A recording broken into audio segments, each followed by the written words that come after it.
अस्सलाम वालेकुम नाजरीन। मैं अब्दुल जवाद सुमरो हाज़िर हूँ आपके programme Behind the News with Abdul Jawad Soomro के साथ। तो शुरू करते हैं आज की खबरें और उन पर तबसरे। तो आज सबसे बड़ी खबर यही है, इस्लामाबाद से जो आई। आज सुबह केपी के हाउस में पीटीआई के पार्लियामानी पार्टी का इजलास हो रहा था।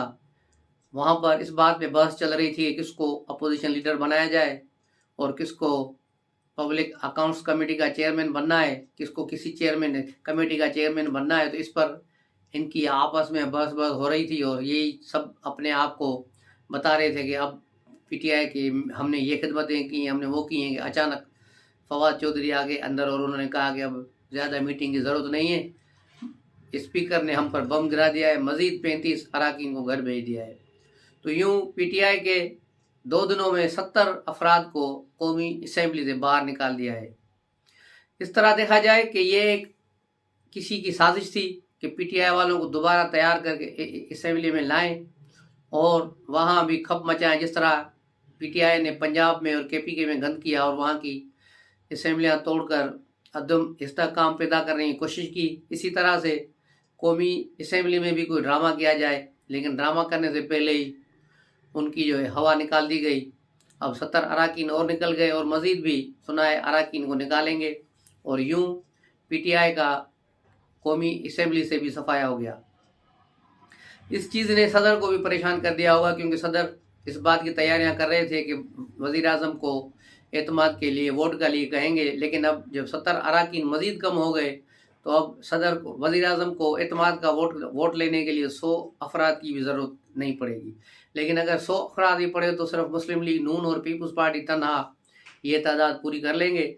इस तरह सदर और इमरान खान की हसरत ही रह जाएगी। ये बहुत बड़ा एक सरप्राइज था, जिस पर फिर पीटीआई के जो पार्लियामानी ग्रुप था, अब तो नहीं रहा, लेकिन उन्होंने जो है केपी के हाउस से जो है पार्लियामेंट हाउस तक जो है एक वॉक की, जो लॉन्ग मार्च करके वो पहुंचे वहाँ। लेकिन उन्हें अंदर घुसने नहीं दिया गया, क्योंकि कहा गया कि अब आपका पार्लियामेंट से कतन कोई ताल्लुक नहीं, इसलिए आपके लिए दरवाज़ा नहीं खोल सकते और स्पीकर भी मौजूद नहीं है। तो यूँ बाहर दरवाजे पर खड़े होकर इन्होंने प्रेस कॉन्फ्रेंस की।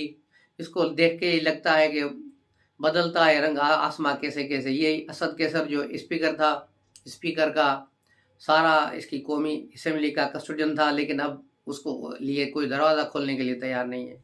ये वक्त बदलता है तो ऐसे ही होता है। हर एक को अपना उरूज और जवाल दोनों नज़र में रखनी चाहिए कि किस तरह इंसान रहता है, इसलिए इंसान को अपनी औकात में रहना चाहिए। तो ये सूरत हाल है पंजाब इसकी इस्लामाबाद की। लेकिन पंजाब में भी आज पार्लियामानी पार्टी का इजलास हुआ, दोनों ग्रुपों का, यानी अपोजिशन और हुकूमत का। जो पीटीआई के 3 अरकान और जो है मुस्लिम लीग नून के और पीपल्स पार्टी के अरकान की मीटिंग हुई निगरान वज़ीर आला के सेटअप के लिए। लेकिन दोनों तरफ से किसी नाम पर इत्तेफाक नहीं किया गया और पीटीआई जो मज़ीद एक आध नाम लेके आई थी जो कमेटी ने पेश किए, तो उसको तो पहले ही झटके मुस्तरद कर दिया गया कि ये गैरानी है, क्योंकि जो पहले ही 5 नाम आ चुके हैं उन पर ही गौर होगा। तो अब ये इनकी जो मीटिंग नाकाम हो गई। इस मीटिंग के नाकामी के बाद अब देखना ये है कि ये बात अब जाएगी इलेक्शन कमीशन में। फिर इलेक्शन कमीशन किसी को निगरान वज़ीर आला नामजद करेंगे इन 5 अरकान में से। और ज़्यादातर चांस जो है जो नकवी साहब का लग रहा है, जो साफ़ी हैं और दुनिया जहाँ की खबर रखते हैं, और दूसरे आज चीमा हैं, वो भी एक अच्छे ब्यूरोक्रेट्स हैं, उनका भी नाम हो सकता है, लेकिन नकवी का नाम ज़्यादा आ रहा है। तो ये थी सूरत हाल पंजाब की। और इमरान खान ने अब से थोड़ी देर पहले वकला के नाम जो है एक वीडियो खिताब किया। ज़ाहिर है ये रोज़ कोई ना कोई बहाना करके टीवी की स्क्रीन पर आता है, लेकिन बातें वही पुरानी। 11 अरब खा गए ये, और ये 2 ख़ानदान हैं जो भी इक़्तिदार में आते हैं पैसे बनाते हैं। भाई ये इन्होंने पैसे अगर बनाए हैं तो तुमने कौन सी जो खजाने को छोड़ा है तुमने भी साढ़े 3.5 साल में तुम्हारे असादे कितने बढ़े हैं। 33.5 करोड़ रुपए तुम्हारे पास कहाँ से आ गए, तुम्हारे असासों में बढ़ गए। तुम एक भिखारी आदमी, हमें ये खैरात और ज़कातों में चलने वाले, तुम्हारे पास पैसे कहाँ से आ गए। 1 करोड़ तुम्हारा था जब तुम वज़ीर आज़म बने थे, तुम्हारे अकाउंट में सिर्फ 1 करोड़, और अब 33 करोड़ रुपए ये कहाँ से आ गए। ये वही चीज़ें हैं जो तोशा खाना को बेच के तुमने पैसे बनाए। जो अकाउंटों में है, बाकी सारा मुल्क से बाहर पैसा तुमने भेज दिया।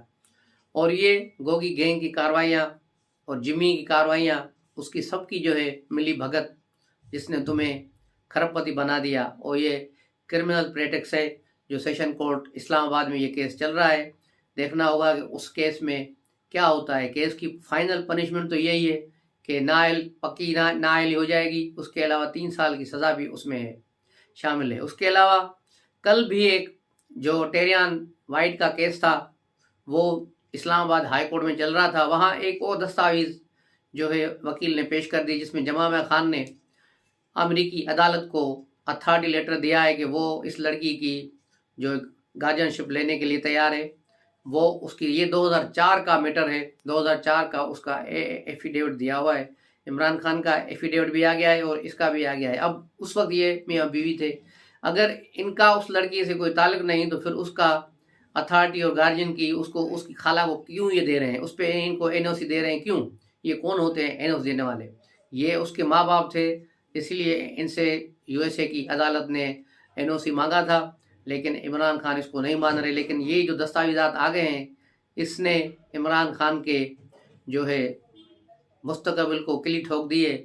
और जैसे ही इसका फैसला आएगा तो क्लियर यही है कि ये आइन के आर्टिकल 62 और 63 के तहत इमरान खान नाअहल हो जाएगा कि उसने अपनी एक नाजायज़ बेटी को छुपाया और अपने असासों में अपने जो है इलेक्शन कमीशन को जमा दस्तावेज़ात में उसको ज़ाहिर नहीं किया। तो ये बहुत बड़ा केस है। एक ये भी केस है, एक ममनुआ फंडिंग का केस चल रहा है, एक वो केस है। उसके 2 अलग अलग केसेस हैं, एक कराची का एफआई वाला अलग केसेस है और इस्लामाबाद वाला अलग केस है। और ये भी जब शुरू होंगे, इनकी तहकीकात हो रही हैं, तो हो सकता है इनमें इमरान खान को जो गिरफ़्तार भी किया जाए, और हो सकता है कि उन्हें न गिरफ़्तार किया जाए, सिर्फ उन्हें पूछगछ के लिए बुलाया जाए। तो ये थी सूरत हाल इमरान खान और उसकी पार्टी की। दूसरी तरफ लंदन में मुस्लिम लीग नून का जो है इजलास जारी था कल भी, और आज भी मुशावरत उनकी हो रही है। राना सनाल्ला स्पेशली इस्लामाबाद से लंदन गए हैं, और एक फ़ाइल का बड़ा चर्चा है कि जिसमें वो सारी रिपोर्ट्स लेकर गए हैं कि किस तरह पंजाब असेंबली को आखिरी रात में किसने मैनेज किया और किन सायों ने, और अवारी टावर के जो है पार्किंग से कौन लोग थे जो लोगों को मॉनिटर कर रहे थे, और उन्होंने ही इसको पंजाब असेंबली को मॉनिटर किया। इसके बाद ये सूरत हाल सामने आ रही है कि जो एपॉलिटिकल होने का ढोंग रचा रहे हैं वो इसमें मुलव्वस हैं, और वो नहीं चाहते कि वो सूरत हाल मज़ीद ख़राब हो, और ये सारा गेम उनकी शुरू की हुई है। इसीलिए नवाज शरीफ ने अपना पैंतरा बदला है, और अब इसको राना सन्ना को वहाँ बुलाकर हिदायत दे रहे हैं। अब मरियम नवाज 27 को या 29 तारीख को वापस आ रही हैं। उसके बाद से पंजाब की सियासत में बहुत बड़ी तब्दीलियाँ रूनुमा होंगी, और बहुत सी चीज़ें वहाँ चेंज होना शुरू हो जाएंगी। तो ये थी सूरत हाल पंजाब की। और नवाज शरीफ की एक और बात ही बताएं, राना सना के हवाले से भी एक खबर ब्रेक हुई थी पंजाब लाहौर के एक सहाफ़ी ने, कि जिस दिन सिक्योरिटी काउंसिल की मीटिंग होती थी पहले दिन, उस दिन शहबाज शरीफ को जनरल बाजवा की तरफ से मैसेज किया गया था कि राना सना इस मीटिंग में न बैठें, इस मीटिंग में ना आएँ। उसकी वजह ये थी कि क्यों कि राना सना को हिरोन के केस में जिस मेजर जनरल ने फिर प्रेस कॉन्फ्रेंस की थी शहरयार खान के साथ बैठ के, तो उन दोनों ने के बाद वही मेजर जनरल अब आम ओहदे पे था, तो इसलिए भी कहा जा रहा था कि ऐसा ना हो राना सना आके सामने कुछ कहें। तो उसके बाद शहबाज शरीफ ने कहा कि भाई तुम जाके आपारा वालों से मिल के आओ और मामला थोड़े ठीक हो। जब फिर राना सना आपारा वालों से मिले हैं, उसके मिलने के बाद उन्हें जो है इजलास में बैठने की इजाज़त दी गई। इस तरह का एक और वाक़या भी रिपोर्ट हुआ आसिफ ज़रदारी के ज़माने में, जब यूसुफ रज़ा गिलानी को नाअहल करार दे दिया गया। तो यूसुफ रज़ा गिलानी ने के नाअहली के बाद आसिफ ज़रदारी ने आर्मी चीफ से पूछा कि मखदूम शहाबुद्दीन को वज़ीर-ए-आज़म लगाना चाहते हैं, आपको कोई एतराज़ तो नहीं? तो उन्होंने कहा आधे घंटे के बाद आपको बताते हैं। आधे घंटे के बाद पता चला कि मखदूम शहाबुद्दीन को नेब ने गिरफ़्तार कर लिया एक केस में। तो इस तरह ज़रदारी ने कहा कि शायद ये इसकी गिरफ़्तारी अमल में लाई गई है इसी हवाले से, ताकि ये आर्मी की तरफ से कहा जाए कि भाई ये नो, इस पर नो है। उसके बाद फिर जो है राजा परवेज़ अशरफ को वज़ीर आज़म बनाया गया।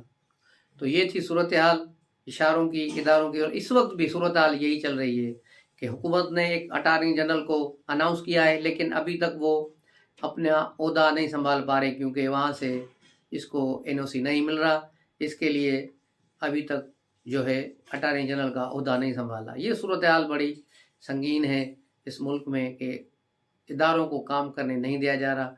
पार्लियामेंट को जो उसकी सुपरमेसी पर उंगलियां उठ रही हैं इमरान खान के दौर में, उससे पहले जो हुआ उससे पहले ये सारी चीज़ें बंद होनी चाहिए। सियासतदानों को मुल्क चलाने दिया जाए।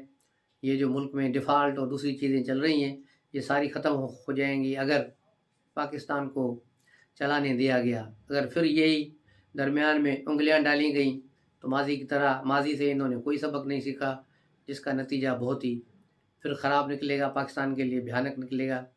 70 के हालात से और इमरान प्रोजेक्ट के फ़ेल होने से भी अगर हमने सबक नहीं सीखा तो आगे हम क्या सीखेंगे।